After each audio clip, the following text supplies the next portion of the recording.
Jama'a barka da zuwa makullin gida. Idan wannan lokacinka ne ko lokacinki ne na farko, ku danna mana subscribe domin samun shirye-shiryenmu masu ilmantarwa. Mun gode. Yau za mu yi bayani ne kan idan kana so kullum matarka tana sha'awar jima'i da kai, to ga tsawon lokaci da ya kamata ka ɗauka kana jima'i da ita. Wani abu da yawancin maza ba su sani ba shine yawan lokaci da ya kamata ka yi da matarka yayin gudanar jima'i da ita. Duk da yake babu wani bincike da ya tabbatar da haƙiƙanin tsawon lokaci da magidanci zai ɗauka kan matarsa yana jima'i da ita. Sai dai kuma bincike ya tabbatar da cewa mafi ƙarancin lokacin da namiji zai yana jima'i da matarsa shine daga mintuna 30 zuwa 7. Duk namijin da ya kasa ɗaukar wannan lokacin yana saduwa da matarsa to tabbas yana da matsala da ya kamata ya ga likita. Haka zalika mintuna 7 zuwa 13 suna tsawon lokuta da idan namiji ya yi a lokacin saduwa da matarsa bai tura wa matarsa ba, shi ma kuma bai jigata ba kansa, kamar yadda bincike ya nuna. Kamar yadda nazarin ya ƙara tabbatar da cewa mintuna 10 zuwa 30 a kan mace ana jima'i da ita lokuta ne da suka wuce hankali da masu irin wannan jima'i a kan matansu. Sai dai waɗannan tsawon lokutan ba su haɗa da lokutan wasanni sha'awa ba. Ana lissafin lokutan daga lokacin da mai gida yake shigar da gabansa.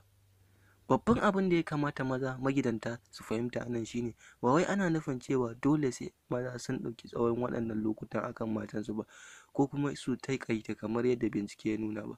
Abin da ya kamata maza su fahimta shine ana buƙatar kowane magidanci ya fahimtar da tsawon lokacin da yake gamsuwa da juna. Wasu matan a cikin mintuna 2 kacal sun biya buƙata. Akwai matan da kuma a lokutan wasanni motsa sha'awa za su kusa kawowa, kamar yadda ake samun wasu matan muddin ba a